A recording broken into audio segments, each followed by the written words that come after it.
नमस्कार दोस्तों, एक बार फिर से आप सभी का हमारे YouTube channel SK Nadia help में स्वागत है।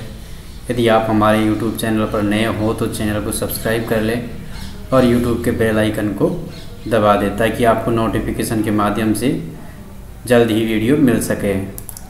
जैसा कि आपको पता है कि जो पिछली हमारी वीडियो थी वो हमारी थी परसेंटेज की, लेकिन परसेंटेज को समझाने से पहले हम आपको बता दें कि यदि अनुपात समानुपात हम समझ ले तो हमारे लिए ज़्यादा बेस्ट रहेगा, क्योंकि परसेंटेज में अनुपात समानुपात के क्वेश्चन आ जाते हैं। इसलिए हम अनुपात समानुपात के बारे में आपको बताते हैं। सबसे पहले हम इसकी बेसिक जानकारी ले लेते हैं। तो आइए दोस्तों, अनुपात है क्या? अनुपात दो समान राशियों के मध्य निश्चित संबंध को ही अनुपात कहते हैं। अर्थात मान लीजिए कि एक x है संख्या या और एक y है, तो उनके मध्य जो समान अनुपात है उनको ही जो निश्चित संबंध है, इनके मध्य जो निश्चित संबंध है उन्हीं को क्या किसके रूप में समझा जाता है? अनुपात के रूप में। अब अनुपातों के कुछ प्रकार होते हैं, हालांकि इनको कोई नहीं पूछता लेकिन फिर भी हम इनको समझ लेते हैं। जैसे वर्गानुपात। वर्गानुपात का मतलब होता है, नाम से पता चलता है, वर्ग अनुपात। जैसे दो संख्याओं के वर्गों के अनुपात को वर्गानुपात या द्वैत अनुपात या दोहरा अनुपात कहते हैं। दो संख्याओं के वर्ग। अब मान लीजिए कि अपने पास क्वेश्चन आ जाता है 2:3 का वर्ग अनुपात क्या है, तो हमें सिंपल से क्या करना है? 2 का वर्ग अनुपात 3 का वर्ग हमें लिख देना है। तो ये हो गया वर्ग अनुपात। अब सेकंड टाइप अपन देख लेते हैं, वर्गमूलानुपात। वर्गमूलानुपात का मतलब ये हो गया कि कोई संख्या है जिसका हमें वर्ग निकाल रखा है और उसको दोबारा से उसका वर्गमूल लाना है। जैसे दो संख्याओं के वर्गमूलों के अनुपात को उन संख्याओं का वर्गमूलानुपात या उपदेत अनुपात कहा जाता है। जैसे 49:25 का वर्गमूलानुपात क्या होगा? तो हम इसका क्या करेंगे? इनका वर्गमूल निकाल लेंगे। 49 और 25 का, तो 7 49 के हैं और 5 25 के हो गए, तो 7:5 हमारे आंसर आ जाएंगे। इसी तरीके से जो तीसरा अपना पॉइंट है वो है घनानुपात का। दो संख्याओं के घनों के अनुपात को उन संख्याओं का घनानुपात कहा जाता है। जैसे 2:3 का घनानुपात क्या होगा दोस्तों? जैसे वर्गानुपात था उसी तरीके से घनानुपात है। जैसे 2 का घन हो गया 8 और 3 का घन हो गया 27, तो ये हो गया घनानुपात। तीसरा अपन पॉइंट देखते हैं, घनमूलानुपात। तो इसमें अपन को क्या है, ये भी वर्गमूलानुपात की तरह ही है, लेकिन जैसे घन होता है भाई किसी संख्या का 3 बार मल्टीप्लाई घन हो गया और किसी संख्या का 2 मल्टीप्लाई वर्ग हो गया। तो घनमूलानुपात दो संख्याओं के घनमूलों के अनुपात को उन संख्याओं का घनमूलानुपात कहा जाता है। जैसे 27:3 का घनमूलानुपात क्या हो जाएगा? 3:2। तो दोस्तों ये थोड़ी सी थ्योरी है, भले ही आपको थोड़ा अजीब सा लगे लेकिन इनको हम एक बार देख लेते हैं। विलोम अनुपात, एक अनुपात का विपरीत या उल्टा अनुपात विलोम अनुपात कहलाता है। नाम से पता चलता है विलोम अर्थात उल्टा विलोम अनुपात। जैसे 5:2 का विलोम अनुपात क्या हो जाएगा? 2:5। इसी तरीके से अपन देख लेते हैं समानुपात। जब दो समान अनुपातों के मध्य कोई निश्चित संबंध होता है तो उसे समानुपात कहते हैं। अर्थात जो अनुपात है, तो दो समान अनुपात है उनके मध्य जो निश्चित संबंध होता है उसको अपन क्या कहते हैं? समानुपात। जैसे A:B समानुपात, ये समानुपात का निशान हो गया C:D।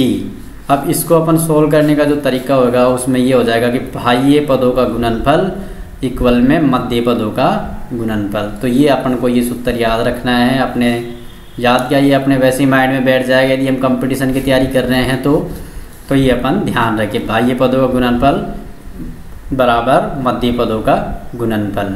तो दोस्तों ये थी थोड़ी सी थ्योरी अनुपात को समझने की। अब हम बात कर लेते हैं क्वेश्चन आंसर की। तो सीधे चलते हैं क्वेश्चन पर। अभी थोड़ी सी थ्योरी हम और पढ़ लेते हैं। वित्तता अनुपात। वित्तता अनुपात यदि 3 राशियाँ इस प्रकार हो कि पहली राशि दूसरी राशि बराबर दूसरी राशि अनुपात तीसरी राशि, तो तीनों में वितता अनुपात होता है। इसे सांकेतिक भाषा में A अनुपात B इक्वल B अनुपात C के रूप में लिख सकते हैं, जहाँ B स्क्वायर बराबर AC होगा। यहाँ B को मध्य अनुपाती कहते हैं, तो मध्य अनुपाती का क्या हो जाएगा, दोनों संख्याओं का गुणनफल और ये आ जाएगा वर्गमूल। मतलब मध्य अनुपाती के लिए क्या है कि दोनों संख्याओं का गुणनफल कर देंगे और उसका फिर वर्गमूल निकाल लेंगे। ठीक है, यदि तीन संख्याएं x y z इस प्रकार हो, x अनुपात y बराबर y अनुपात z, तो y को मध्य अनुपाती कहते हैं, जबकि x को प्रथमा अनुपाती और z को तृतीय अनुपाती कहते हैं। जैसे ये भाई प्रथम अनुपाती हो गया और ये हो गया मध्य अनुपाती और ये हो गया तृतीय अनुपाती। अतः दो संख्याओं का मध्य अनुपाती बराबर दोनों संख्याओं का गुणनफल और इसको कर देंगे वर्गमूल में, इसका वर्गमूल निकाल लेंगे। यदि चार संख्याएं a b c d इस प्रकार हो कि a अनुपात b बराबर c अनुपात d, तो इसे इस प्रकार लिखते हैं a अनुपात b समानुपात c अनुपात d। यहाँ a को प्रथम अनुपाती, b को द्वितीय अनुपाती और c को तृतीय अनुपाती तथा d को चतुर्थ अनुपाती कहते हैं। यहाँ मध्य पदों का गुणनफल बराबर बाह्य पदों का गुणनफल आएगा, वही पहले वाला। तो ये कुछ परिभाषाएं हैं इनको समझने की, अनुपातों को समझने की। हालांकि ये भी आपके काम आने वाले हैं, तो थोड़ा सा इनको दिमाग में ज़रूर रखें ताकि आपको कोई दिक्कत ना हो एग्ज़ाम की दृष्टि से। तो दोस्तों अब आइए हम चलते हैं क्वेश्चन पर। तो दोस्तों अब अपन बात कर लेते हैं क्वेश्चन आंसर की। तो क्वेश्चन अपना ये है समानुपात पर आधारित प्रश्न।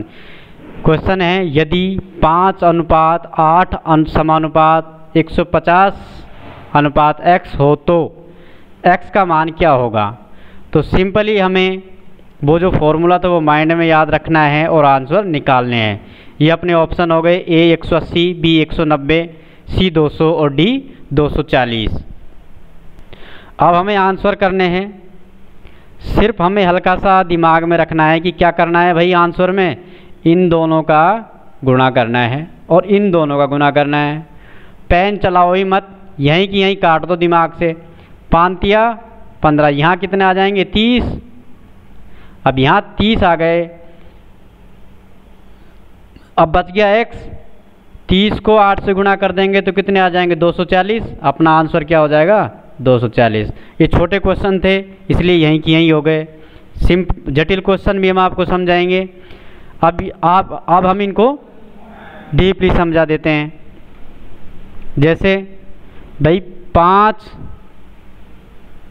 इंटू क्या हो गया x, और इसको अपन ने क्या कर दिया 8 इंटू, वो सूत्र अपना दिमाग में रखो, उसी सूत्र के हिसाब से हमें ये क्या कर दिया काम कर दिया। वो तो नाम का सूत्र है, हमें तो दिमाग में रखना है कि भाई क्या हो गया मध्य अनुपातों का गुणनफल और बाह्य अनुपातों का गुणनफल।